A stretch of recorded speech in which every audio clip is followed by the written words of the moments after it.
Novamente estar aqui com vocês. Hoje nós vamos conversar sobre o Livro dos Espíritos, né? Questões 814 e 824.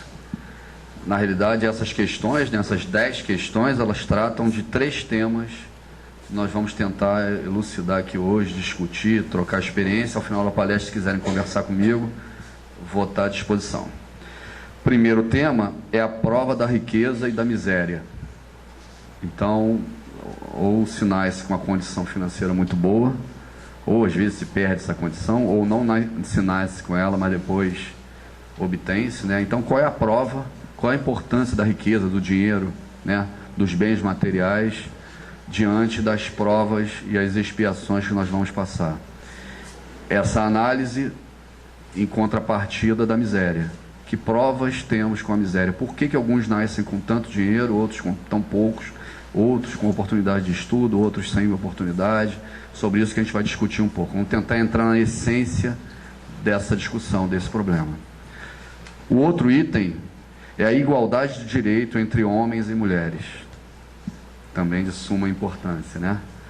E aí o Kardec, né, através dos seus colaboradores, pergunta ao Espírito da Verdade por que a mulher tem características físicas mais frágeis, mais delicadas, e se isso presume que o homem tem que ter ascendência sobre ela. Isso, imagina, 150, 160 anos atrás, como era muito mais evidente, né? A mulher não tinha direito a voto, a escolher marido, coisas desse tipo.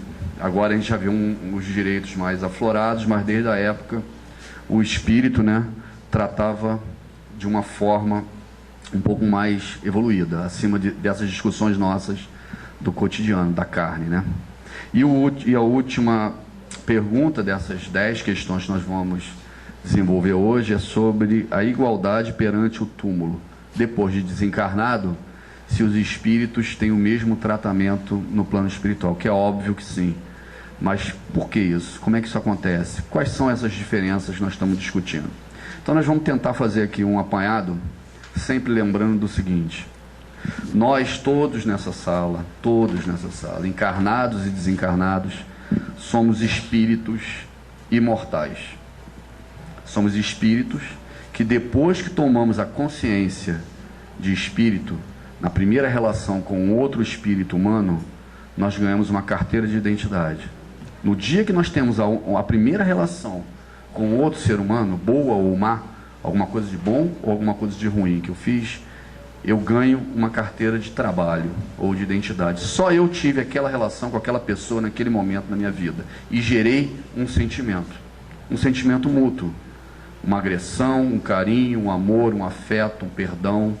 Tudo isso gera sentimento. Só eu gerei aquele sentimento naquele momento aquela pessoa e recebi de volta. Naquele momento eu ganhei a minha carteira de identidade e passo a ser uma individualidade no universo. E nunca mais vou perecer. Vou deixar de existir. Essa é a primeira coisa que nós precisamos aprender. Nós podemos ter alegrias ou tristezas, e vamos ter muitas alegrias e tristezas, mas nós nunca vamos morrer. Nós nunca vamos deixar de existir. E todos os problemas que nós temos, que nos trazem melancolia, tristeza, depressão, aflição, são problemas porque a gente não consegue enxergá-los como algo passageiro. Os problemas, eles são passageiros. A riqueza é passageira, a pobreza é passageira, a doença é passageira, nossos filhos, nossos pais, nossos amores, né, físicos, carnais, são todos passageiros. O que não é passageiro, nós como espíritos.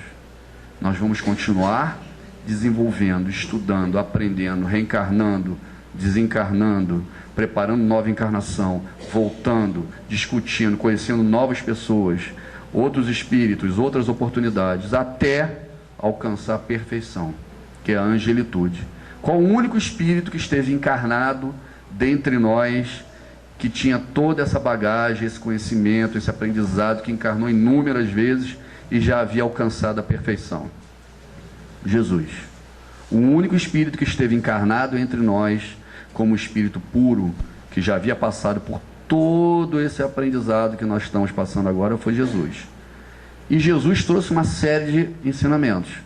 Todos os ensinamentos de Jesus foram discutidos, né, contraditos, rediscutidos, e ele mudou a história do planeta diante disso. Nós não contamos os dias depois da vinda de Jesus, do nascimento dele, porque temos no íntimo a confiança da essência e da verdade do ensinamento dele. E nós recebemos em 1857 a primeira obra, que é o Livro dos Espíritos, e que é a obra fundadora da nossa doutrina. Nós, espíritas, temos uma doutrina. Por que é uma doutrina? Porque ela fala de religião. Por que o espiritismo é uma religião? Porque fala de Deus. Deus não é a inteligência suprema e causa primária de todas as coisas?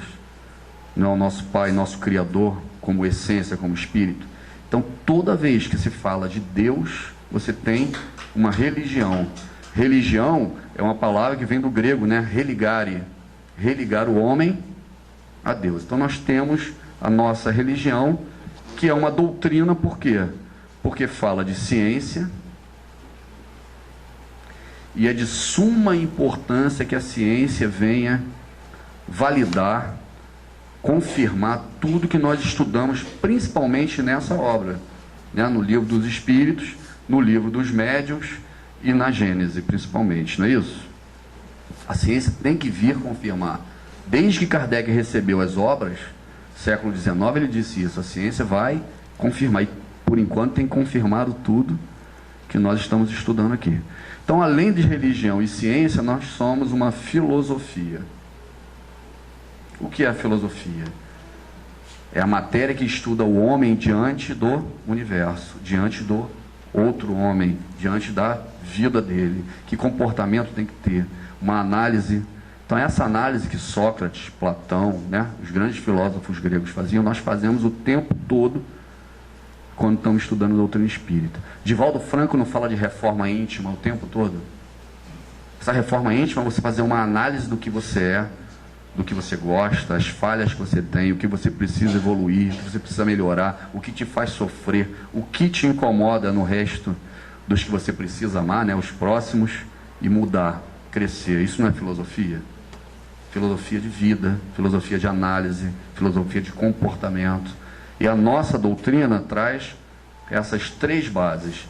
Mas nem todos nós, que somos espíritos, que já encarnamos muitas vezes antes de estar aqui, para dar um exemplo para vocês, a maior dificuldade para se filiar, né, para trabalhar, para fazer parte dessa doutrina, é justamente ter disposição para estudar e aceitar a ciência e estar sempre fazendo essa análise para a sua melhora, né? Louvar a Deus, confiar a Deus, estar perseguindo essa presença divina, não é o suficiente para a nossa doutrina. Nós não somos salvacionistas. Só amar a Deus, rezar para Ele, participar dos cultos em nome dEle, não vai ser suficiente para alcançarmos a felicidade, a nossa evolução, né? Não somos salvacionistas. Somos uma doutrina que exigimos melhora, reforma, trabalho, estudo, né? Qual é o nosso lema? Fora da caridade não há salvação. Caridade é trabalho. Caridade dá muito trabalho, né? Preparar, discutir, aceitar, amar. Amar dá trabalho. Amar a você e ao próximo. Então a nossa doutrina exige isso que nós estamos fazendo hoje. Estudar, exercitar, ter dúvidas, tirar essas dúvidas, discutir, mudar de opinião, mudar de atitude, para ir assimilando esse conhecimento científico e filosófico em prol da nossa evolução. Só a nossa evolução adianta? Não. Enquanto tiver um infeliz no planeta, não seremos plenamente felizes. Então, além de estudar, mudar nossa atitude, nosso comportamento e aprender, nós precisamos lecionar, ensinar os outros que estão vindo atrás, procurando esse aprendizado. Tudo bem? Como nós encarnamos muitas vezes para estar nesse nível de aceitar que a ciência faz parte da religião e a filosofia de mudança é fundamental para a evolução, isso já mostra uma maturidade espiritual. As pessoas que não querem trabalhar, que estão com medo de de tomar novas atitudes, que frequentam outro tipo de religião esperando a salvação, justamente são as pessoas que estão engatinhando nesse processo evolutivo, que acham que estão muito longe dessa angelitude. E aí criaram a falsa ideia de que Deus, Jesus e o Espírito Santo são a mesma entidade. A distância de Jesus é tão grande da nossa falta de evolução moral que nós taxamos ele também como Deus. Nós não conseguimos entender na época que vamos chegar ao nível dele, que com o trabalho, né, com esse amor, nós chegaríamos também ao nível dele. A distância era tão grande que nós resolvemos colocá-los na mesma situação. Deus, Jesus e o Espírito Santo, e formamos a Santíssima Trindade. Então, estar numa casa espírita, sabendo que tem que ter responsabilidade, que tudo que nós fizermos de bom ou de mal, tudo que plantarmos hoje, vamos colher amanhã, já demonstra uma maturidade espiritual para estar aqui. Outro ponto fundamental de diferença é a reencarnação. A reencarnação é algo de muita dificuldade de aceitação para os espíritos menos evoluídos. Por que a reencarnação é algo tão difícil de você transmitir, para que os outros compreendam ela na essência? Porque as pessoas não aceitam que vão ter outro sexo, ou que já tiveram outra cor, ou que aqueles amores, aqueles filhos, aquelas já vão ser irmãos e vão ter outras oportunidades no futuro. Nós somos muito egoístas e orgulhosos. Então não aceitamos, no momento ainda de imaturidade, a realidade da reencarnação. Estar numa sala dessa, aceitando como certo, né, como indiscutível a reencarnação e a importância dessa evolução individual para alcançar a felicidade, quer dizer, nada vai nos ser dado de mão beijada, tudo vai ser conquistado, já demonstra uma grande maturidade de todos nós que estamos aqui nessa sala. Todos. E isso demonstra porque nós já encarnamos algumas vezes até chegar nesse ponto. Não nascemos assim. Nós testamos isso em outras religiões, em outras oportunidades no passado, e conseguimos chegar ao nível que estamos para discutir a reencarnação e essa evolução. E alguns de nós, todos aqui individualmente, passamos por experiências diferentes diante dessas três matérias. Alguns no passado fomos mais religiosos, adoramos vir na reunião espírita para falar do Evangelho, falar de Jesus, né? Falar dos grandes mentores da casa, estamos o tempo todo buscando a Deus. Outros, estamos aqui esperando a base científica, o que são os átomos, o que é o fluido cósmico, como funciona a mediunidade, o que é a glândula pineal, não é isso? Cada um de nós. Outros vêm aqui à casa espírita esperando um conselho de mudança, vem no atendimento fraterno, vem escutar o problema dos outros, vão falar da psicologia, né? A psicologia transpessoal de Divaldo Franco, teve 4.000 pessoas nesse ano lá no seminário de Divaldo, falando principalmente de filosofia. Então cada um de nós tem um gosto, uma facilidade, uma necessidade maior diante de uma das três matérias que compõem a doutrina. Por quê?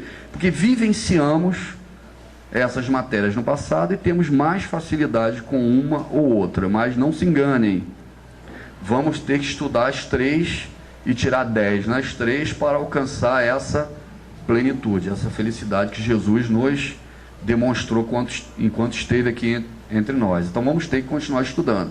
E numa encarnação só, é impossível você aprender com a profundidade que é necessária as três matérias, vocês concordam? Dependendo da religião que vamos ter, da família que vamos ter, do poder econômico, das oportunidades, você desenvolve mais ou menos em uma delas. Eu nasci nos Estados Unidos, numa família acadêmica, provavelmente tem uma oportunidade ótima, né, de desenvolver cientificamente. Provavelmente vou ter menos oportunidade de desenvolver a religião, vou estar tão ligado à área científica, a descoberta de coisas, a discussões de coisas científicas, que talvez eu não esteja tão aberto para falar de Deus, compreender a Deus. Ou vou nascer na Europa, ou vou nascer na França, provavelmente vou ter mais oportunidade de discutir o lado filosófico do ser, né, do que... Então esses itens é que começam a trazer o germe para nós compreendermos o que nós vamos discutir hoje à noite. As oportunidades que nós vamos ter de acordo com os itens materiais. Então, se eu vou nascer nos Estados Unidos, ou na França, ou no Brasil, ou na África, são coisas materiais.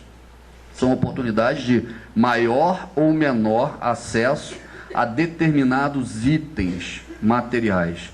Nascendo no Tibete, provavelmente vou ter um acesso filosófico e religioso. Nos Estados Unidos, vou ter um outro acesso. Então, é esse tipo de coisa que eu quero colocar como germe em cima da discussão científica que nós vamos ter hoje.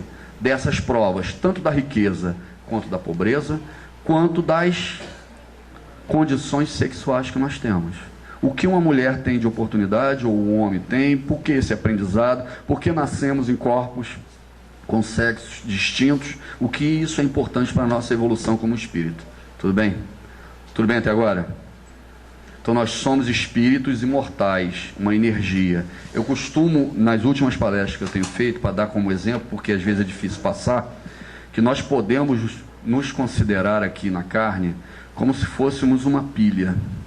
Uma pilha, né? Há 100 anos atrás, se nós chegássemos para um Newton, 100 não, 400 anos Newton mais ou menos, mas Einstein, que foi um gênio de menor tempo aí no espaço, e disséssemos para ele que com uma bateriazinha solar, um relógio ou um aparelho desse, ou uma casa ia ser autossuficiente, ou um prédio seria autossuficiente. Ele até poderia dizer que acha que é possível, mas não teria a menor ideia de como aquilo ia funcionar. Então, há 200 anos atrás, se chegasse com uma pilha dessa que nós temos, que acende as lanternas, né?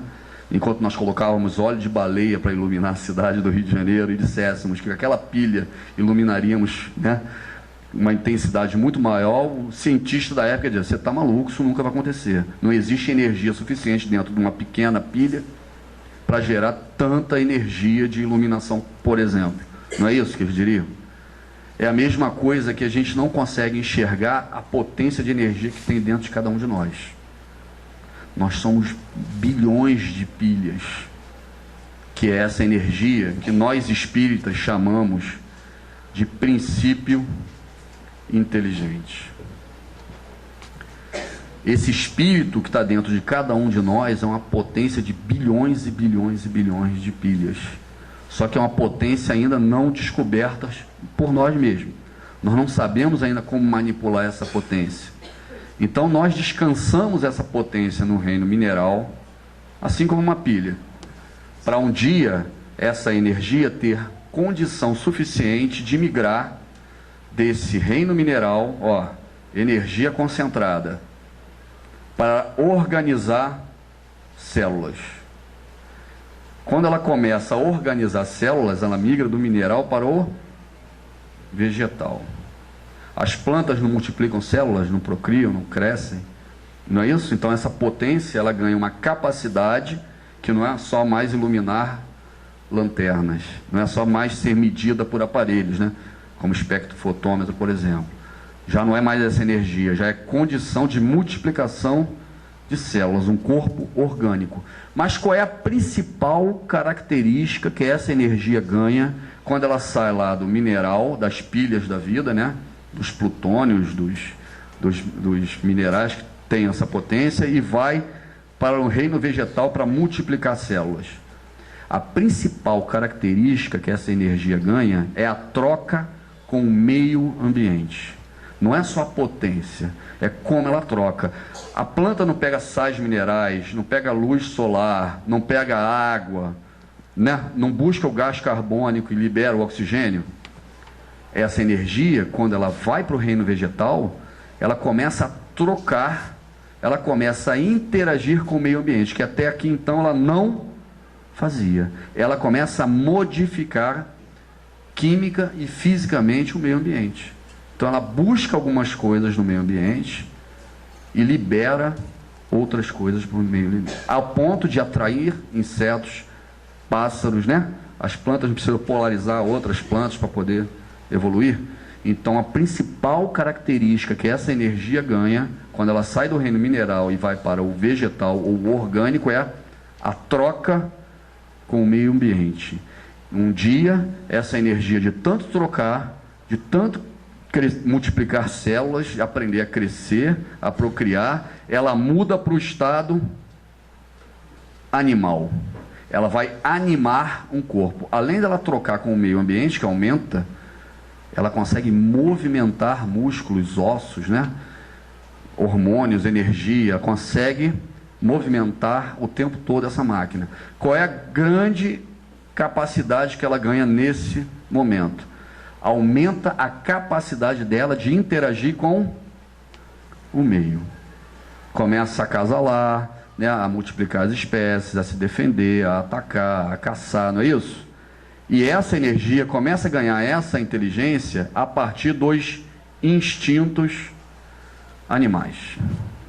Então, quando essa energia sai do reino vegetal e passa por um corpo de um dos animais, ela começa a ganhar a capacidade do instinto daquele animal que ela está vivendo. Então, a aranha não tece uma teia esperando os insetos. Só que ela não chama um arquiteto, né? Ela não chama um especialista para ver onde é o melhor lugar para botar. Instintivamente, ela faz a teia. Se não tiver inseto suficiente, ela sai dali e vai para o outro. É tentativa e erro. Instintivamente, ela começa a exercitar essa caça, essa procriação. E esse instinto vai gerando nessa energia a inteligência para trocar experiências, para interagir com esse meio. E os animais, eles têm inteligências, tanto orgânica quanto intelectual, diferentes, né? Os répteis precisam ficar no sol para se autoaquecer. Os mamíferos não precisam.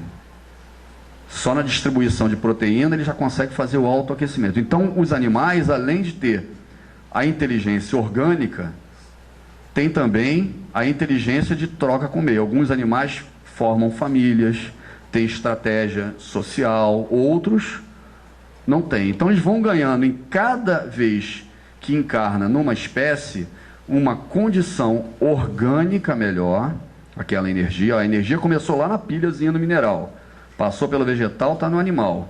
Cada vez que vai para uma espécie mais evoluída, ela ganha uma inteligência orgânica. O que é inteligência orgânica? Vocês precisam comandar quantas vezes o coração vai bater por minuto para bombear o sangue no corpo? Não. Mas o coração de vocês está batendo. Vocês precisam comandar quantas vezes vão piscar os olhos? Todos os estímulos involuntários é inteligência orgânica. E ele existe porque o cérebro de vocês está comandando. A gente só descobre que o cérebro está comandando quando sofre um acidente. Sofreu um AVC, paralisa metade do corpo, não é assim o AVC? Então você descobre, caramba, o cérebro é que estava comandando todos esses estímulos. Eu aprendi porque essa energia veio encarnando muitas vezes até chegar, depois dos primatas, num corpo humano que tem essa condição. Qual é a grande diferença da inteligência animal para a inteligência humana, que está sendo passada para essa energia, ó, moral e intelectual? O animal, ele tem uma inteligência que ele vive o momento, ele vive o que os 5 sentidos dele estão dizendo naquele momento. O cachorro, quando sente o cheiro do dono, escuta os passos do dono, ele já se prepara para aquele ritual, que é a inteligência, para receber o dono naquele momento. Não é assim que o cachorro funciona? Então, os animais, eles vivem uma inteligência, e é de fato muito inteligente, alguns mais, outros menos, mais uma inteligência dos 5 sentidos dele.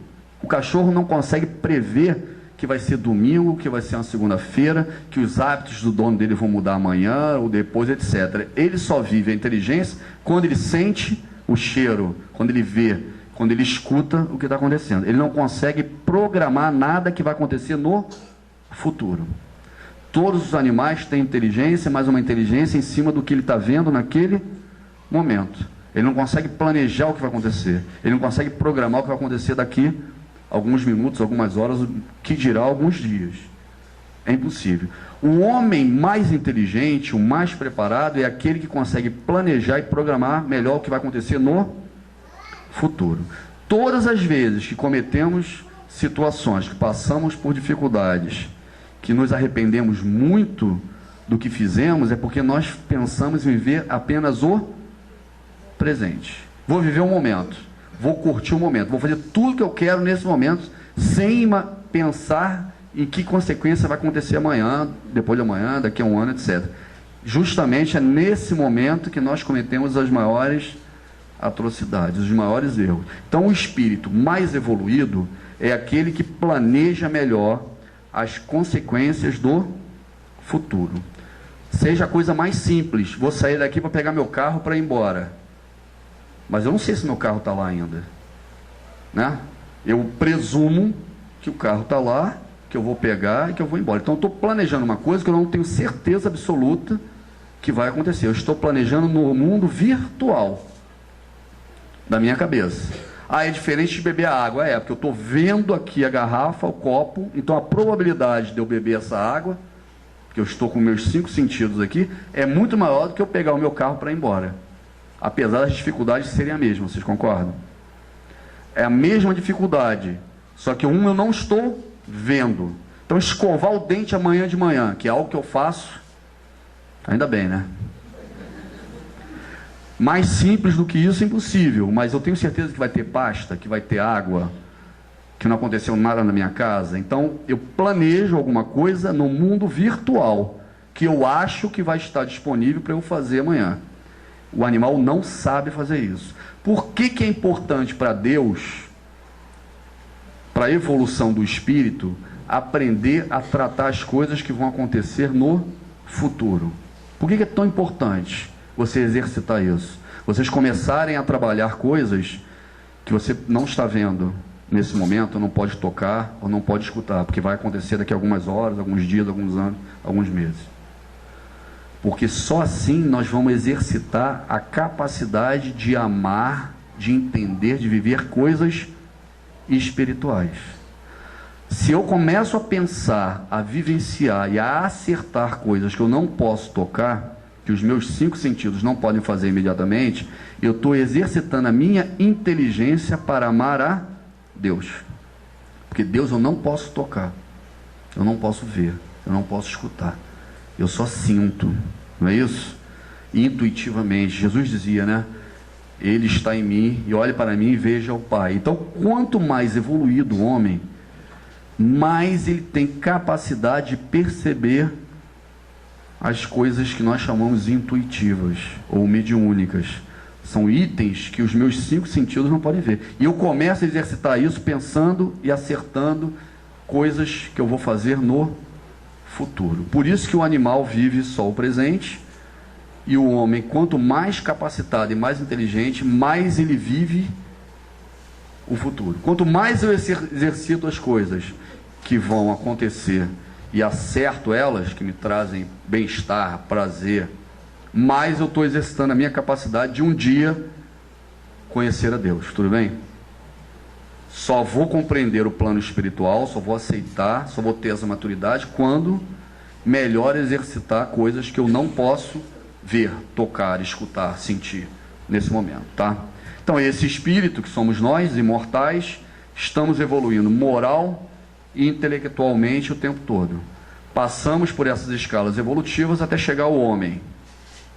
Por isso nós temos essa forma, acreditamos ter essa forma, porque o nosso corpo humano gera essa forma que nós temos. Então nós acreditamos nisso, as células crescem através do espermatozoide e o óvulo, montando essa estrutura humana, e é a última escala para chegar à angelitude, ou a Jesus como exemplo, né?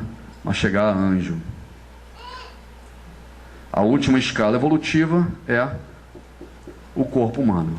Então o que importa em todo o universo, o planeta só existe, todo esse desenvolvimento celular, as plantas, as pedras, tudo isso só existe para um único motivo: evolução de cada um de nós nessa sala, encarnados ou desencarnados, estamos estando para todo o planeta, todas as plantas, todas as pedras, todos os animais, tudo que foi criado materialmente só existe para nós evoluirmos moral e intelectualmente.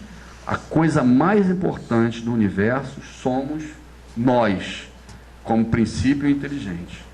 Tudo bem? Jesus participou da formação do planeta Terra, a caminho da luz de Emmanuel. Tirou uma partícula solar, trouxe para o nosso órbita, nosso ambiente. Por quê? Porque Jesus tinha na mão 25 bilhões de espíritos para evoluir aqui no planeta Terra. Aí ele montou o planeta Terra, não foi? Junto com esses espíritos, que é a nossa escola. Então, através da Terra, que hoje tem 7 bi de encarnados, né, a população do planeta, nós temos que evoluir 25 bilhões. Então, tem 18 do lado de lá e 7 na carne. O primeiro vestibular nós já passamos. Mais ou menos 3 desencarnados para cada um de nós na carne. Então, o planeta só existe, as pessoas encarnadas só existem, os animais só existem, as plantas só existem, os minerais só existem. Tudo isso só existe para a nossa evolução moral e intelectual, que foi o que nós discutimos até agora, tudo bem? Está super corrido hoje, né? Mas é o tema. Então, quando nós chegamos ao estágio humano, homem, nós transformamos, ou temos que transformar esses instintos animais, que era a nossa inteligência de interação com o meio, em sentimentos. Nós ganhamos a nossa carteira de identidade de trabalho e estamos tendo interação com outros seres humanos. Então, se eu mato um outro ser humano para ter uma melhor casa, um melhor carro, a melhor comida, um melhor parceiro, eu estou ferindo alguém, diferente do animal. O animal, o instinto dele animal leva a o mais forte prevalecer, não é assim? O ser humano, se usar da mesma força, ele está ferindo e ele está ganhando o quê? Na carteira de trabalho dele? Uma nota vermelha. Olha, provoquei a dor, provoquei um sofrimento de alguém. Por isso é que o nosso planeta, nesse momento, é um planeta de provas e expiações. O que são as provas? Nós viemos, né, de um planeta primitivo, e que estávamos evoluindo dos animais, né? Por que tínhamos tantos índios, né, encarnados no planeta? Há 10 mil anos atrás, 5 mil anos atrás, a maioria eram indígenas. O animal não vive só o presente? O que ele pode... Os índios também são assim, né? Eles vão plantando, eles vão colhendo, caçando e muda. São nômades. Eles não conseguem plantar. Eles não conseguem programar o que ele vai colher daqui a 2 meses, 3 meses. Vão tirando da natureza. Não é igualzinho o animal? Então, as primeiras encarnações, nós tínhamos sem esse planejamento. Não tínhamos essa cultura de planejar, de armazenar comida, de plantar, né? Então nós vínhamos nas primeiras encarnações no planeta primitivo, tirando da natureza, caçando, pescando, né? Tomando aquilo que nós achávamos que tínhamos direito, porque os instintos animais levavam isso. Só que nesse momento eu me comprometo, eu provoco a dor no outro, eu recebo em troca essa dor. Quando eu exercito uma lição várias vezes numa escola, testo, o que eu faço em seguida para comprovar que eu aprendi aquilo que eu estudei? Faço uma prova. É isso que nós estamos vivendo hoje. Tudo que nós estamos vivendo na nossa vida, por mais difícil que seja, foi matéria dada. Se um professor chega para vocês numa aula e dá uma prova de uma matéria que ele nunca passou com vocês, que vocês nunca estudaram antes, o que você fala com ele? Você reclama na hora ou vai na secretaria fazer uma queixa dele, não é assim?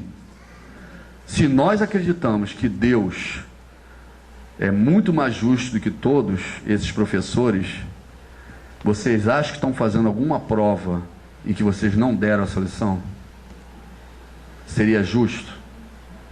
Então nós já demos essa lição, nós já exercitamos ela, nós já estudamos ela, só que nós não passamos na vida real. Então nós no passado sentamos e fizemos, olha, já exercitei, já testei, já sei como funciona, pode me mandar na carne que eu vou fazer a prova.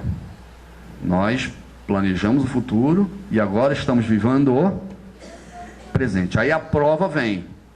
E aí eu tenho 2 alternativas em qualquer prova. Qual é? Acertar ou errar. E errar eu incluo também fugir da prova, né? A pessoa que foge da sala de aula está fugindo da prova, é 0, né? Então temos 2 alternativas. Essas 2 alternativas que nós estamos exercitando a cada dia. Ou fugimos, né? Ou acertamos e passamos. Se não passar, se não tirar uma nota boa, você vai para recuperação. Não é isso? Então, na mesma encarnação, nós temos outras oportunidades de refazer aquela prova. Tiramos um filho por imaturidade, e aí vem de novo a gravidez, ou vem a oportunidade de uma adoção, de buscar as crianças, não é? Não são provas que a gente acaba, os pais que forçam as mães ao aborto, né? Os cigarros mal fumados, as bebidas, as pessoas que nós desvirtuamos, não são todas as provas? Passamos pela prova e erramos. Vamos para recuperação. Tentamos refazer. Se fugir da prova, vai ter que repetir de... O que é repetir de ano para a gente? Reencarnar. Volta na carne, reprograma as provas que você tinha que fazer e vamos tentar novamente. Isso é um plano de prova. E o que é expiação? Quem já fez compra lá na Casa Bahia, fez aquele crediário de... Não é? C&A. C&A é terrível, tu só paga na C&A, tu vai lá e compra mais e vai ter que expiar mais. Expiação é o crediário. Eu não estou aguentando, eu sei que eu tenho que planejar o futuro, que eu não posso fazer isso agora, mas eu estou louco de vontade e vou meter o pé na jaca. Meter o pé na jaca. Vai refazer a prova, mas tem que pagar a jaca. Não é só refazer a prova. As oportunidades de estudo vão vir, mas eu tenho que pagar e expiar os erros que eu cometi. Só que a expiação, né, é para os erros, para os crediários. Mas aquilo que você já pagou, aquilo que você fez de bom, que você exercitou, geram os bônus. Não é isso? E os bônus geram virtudes que eu nunca mais vou perder. Depois de passar aquela etapa da prova, daquela série, eu mudo de ano e nunca mais eu volto para fazer a série anterior. Por quê? Porque a lei de progresso leva esse espírito sempre para frente. 3 itens vão definir provas e as expiações. Vocês entenderam a prova e a expiação? Prova, eu dei a matéria, estudei a matéria, fiz aula particular, conversei com o professor e sento para fazer o diabo da prova.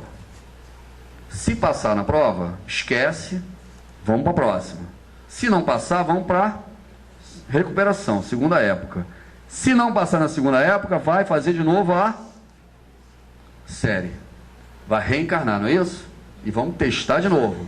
Expiação, o que é? Pagar pelos erros que nós cometemos. Prejudiquei, escravizei, seduzi, roubei, enganei. Tem que, carnezinho da C&A tem que ser pago.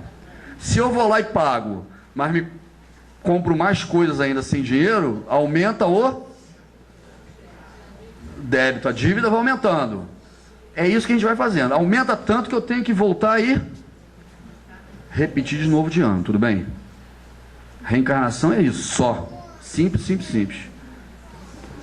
E aí eu vou definir, nessa reencarnação, os itens que eu vou ter para pagar aquele crediário e fazer aquelas provas. Não é isso?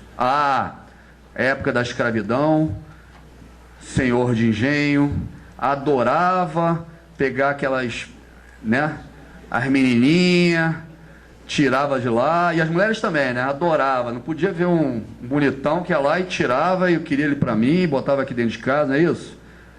Sem oportunidade de ter família, de evoluir, era escravidão sexual. Os débitos, enorme. Então, o homem que fazia isso, não respeitava as mulheres. As mulheres não tinham direito a voto, escolher o marido, nada aqui, há 100 anos atrás, não é nada. 100 anos não é nada. Há pouco tempo para reencarnar. Provavelmente, esse espírito, que está no plano espiritual agora, sem sexo, né? Porque o sexo é definido pelo gameta masculino e feminino, papai e mamãe, não é isso? Desencarnou, vai virar carbono, hidrogênio, azoto, sais minerais e muita água. O sexo vira nada, né? Porque são os órgãos, os hormônios Então o espírito desencarna sem sexo. Chegou do lado de lá, vamos programar as provas que ele vai fazer e principalmente as expiações. Esse espírito que não respeitavam as mulheres, a fragilidade, né, a delicadeza, a maternidade, provavelmente, que sexo ele vai ter para aprender a respeitar e a pagar esse débito? O que vocês acham nessa primeira encarnação logo? Mulher, não é isso? Vem mulher para na carne sentir a dificuldade dessa agressão, da opressão, principalmente num país muçulmano é melhor ainda, né? Para não ter direito mesmo, andar de burca. Então ele sente na pele tudo aquilo que ele oprimiu. Vai receber aquelas filhas, aqueles filhos, para deseducar, porque mãe deseduca tudo quanto é filho homem. Todos eles são deseducados pela mãe, que eram as mães que maltratavam as mulheres, por isso que elas maltratam as noras agora. O cara maltratava, não respeitava as mulheres, escravizava todas elas, aí vem mãe, pá, e recebe os filhos para reeducar. Só que ele descarrega tudo em cima da nora. Trata da mesma maneira. Aí não passa na prova, não é isso? Aí vai e volta. Então essas sogras ruins ficam tranquilos. Vai voltar um monte de vezes. E se vocês não tratarem bem elas, vai voltar junto com vocês de novo. Que é pior. Então a realidade é que a gente senta para definir a reencarnação, para fazer provas e pagar os débitos em cima de coisas materiais que nós vamos ter. Dei o exemplo do sexo porque é um item aqui, mas da riqueza é idem. Então a pessoa que usou a riqueza para o enriquecimento, para ter tudo, para a glória, para o egoísmo, entendeu? Para tomar as coisas que poderiam ter sido utilizadas para a evolução social, esses políticos, provavelmente, na próxima encarnação, para aprender, vai vir na miséria. Vai encarnar no Nordeste sem água, com dificuldade de plantio, com dificuldade de aprendizado, não é isso? Para sentir nessa primeira encarnação quanto dói aquele dinheiro desviado da saúde, da educação, não é? Que ele provocou durante essa última encarnação dele. Só que essa primeira encarnação, para essa primeira dificuldade, tanto do sexo quanto do dinheiro, é algo para um impacto imediato. Então ele recebe aquele primeiro impacto da revolta, da dor, de compreender o quanto sofre aquilo que ele provocava na última encarnação. Então ele expia essas dores, ao ponto de se achar justificado. Eu já sofri tanto, eu vim na miséria. Quantas pessoas a gente conhece? Eu cresci, sobrevivi, mas fui pobre, vim de família humilde, trabalhei 20 horas por dia, estudava de noite. As pessoas não se orgulham disso. Nós não nos orgulhamos quando lutamos, sofremos, tivemos dificuldade, conseguimos alcançar determinada coisa. Todos nós não somos assim? Nós somos assim, os espíritos são assim. Então, quando ele vem com uma dificuldade muito grande e consegue vencê-la, o espírito se justifica. Ele chega para ele mesmo e diz: eu me perdoo. Apesar de eu ter feito tanto problema, causado tanto problema no passado, nessa encarnação eu vim com tanta dificuldade e superei, que eu me perdoo, eu me justifico. Só que a prova fundamental não é nesse momento que eu estou justificado. Quando é que realmente você vai fazer a prova, saber se você passou? Quando você voltar de novo com din-din, com poder, no sexo que você explorava.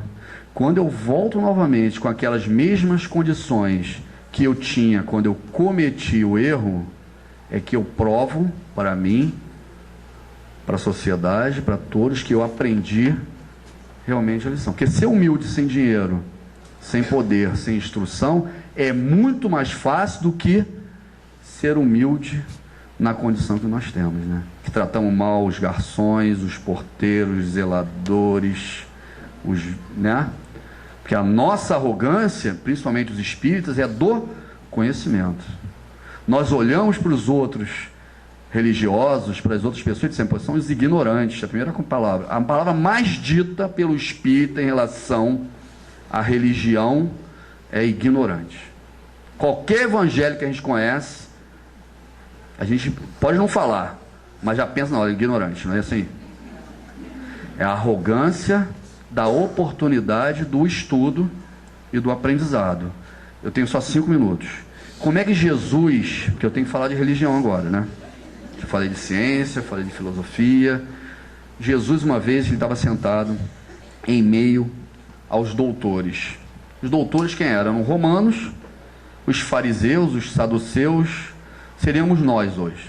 Conhecemos uma série de coisas sobre religião, sobre estudo, sabe ler e escrever, tem um mínimo de condição financeira e intelectual que o resto do povo não tinha. Então Jesus estava no meio deles, conversando sobre Deus, sobre religião, e falando do Pai, e falando, o meu Pai, o nosso Pai, é justo, é manso, é indulgente, não deixa que falte nada para vocês, todos vocês têm aquilo que vocês precisam para evoluir, para as provas e expiações que tem que passar, ele não deixa faltar nada a ninguém.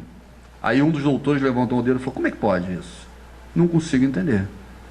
Eu sou branco, tenho dinheiro, sou romano, tenho poder, e o outro ali é manco, o outro está com lepra, o outro é escravo, o outro não tem o que comer. Como é que pode esse Pai que você está dizendo que é o mesmo meu e seu, me dar tantas condições, saúde, dinheiro, poder, liberdade, e para aquele filho dele que você está dizendo, ou para a maioria desses filhos que estão aqui na Palestina, eles não terem nada, serem doentes, com problemas? Cadê essa justiça? Que pai é esse? Que justiça é essa? O que ele estava falando? Estava falando das coisas materiais, das oportunidades da reencarnação. Jesus podia fazer uma palestra dessa de 1 hora para eles entender alguma coisa? Falar da reencarnação, da evolução espiritual, dos reinos animais.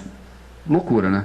Então Jesus falou para ele o seguinte, olha, eu conheci um homem que era um fazendeiro importante, e esse homem, ele era muito enérgico, e ele dependia muito das coisas que eram produzidas nessa fazenda para que todos comessem, bebessem e vivessem nela, com segurança.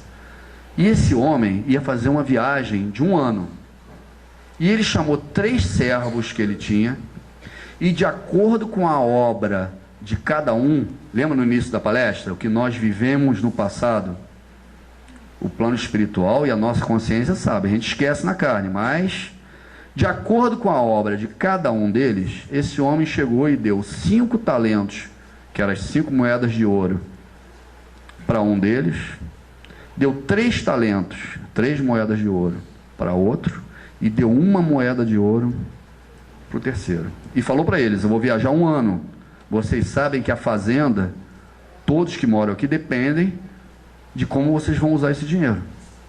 Então, quando eu voltar, vocês vão me prestar conta para que todos tenham, né, saúde, evolução, segurança, e foi. O primeiro, quando voltou, sentou com ele e falou, está aqui as 5 moedas que você me deu, eu peguei elas, comprei mirra, comprei tecidos, comprei especiarias, revendi, e além das 5 que você me deu, tem mais 5 que eu ganhei em cima disso que eu vendi. Ele falou assim, servo bom e trabalhador, junte-se à família, venha fazer parte do nosso banquete, né? O segundo chegou para ele e falou assim, olha, eu peguei as 3 moedas que você me deu, emprestei ela a juros, e depois que eles me pagaram os juros, está aqui as 3 moedas e mais 3 moedas, servo bom e trabalhador, faça parte também da nossa família. O terceiro entrou e falou para ele, olha, como eu sei que você é muito duro, muito austero, que você cobra até onde você não plantou, o que você não fez, eu estou te restituindo o dinheiro que você me deu, porque eu fiquei com medo de perder, enterrei ele, guardei ele, e agora estou aqui lhe pagando aquilo que você me deu. E aí o Senhor falou para ele: servo cruel, preguiçoso, você não sabe que nós dependíamos desse dinheiro, do seu trabalho, para manter a fazenda saudável? Fique lá fora, onde há prantos e ranger de dentes. Você não faz parte da nossa família. E botou esse servo. Aí ele virou para o romano e para o saduceu e falou: vocês são os que estão com as 5 moedas. Cuidado com o que vocês vão fazer com elas. Porque quando chegar no plano espiritual, você vai prestar conta do dinheiro que você teve, do corpo saudável, das oportunidades familiares, das oportunidades religiosas, de estudo, de compreensão. Como vocês estão usando esses talentos? Como vocês estão usando essas moedas? Vocês estão multiplicando? Estão ensinando aos outros? Estão repassando? Ou estão usando para oprimir? Para chamar o outro de ignorante? Para ter o melhor emprego, a melhor oportunidade? Para uma ajuda mútua em que só nós ganhamos, ou só a nossa família? É isso que nós vamos prestar. O nome dessa parábola é a parábola dos talentos. É o resumo de tudo que a gente discutiu aqui. Antes de encarnar, escolhemos o sexo, cor dos olhos, fisicamente, saúde mental, né? Dinheiro de família, oportunidade. Tudo isso são os talentos que nós recebemos. Tem que ver como a gente vai multiplicá-los para o bem-estar do planeta, não é isso? Essa era a palestra de hoje, 9 horas. Obrigado, boa noite.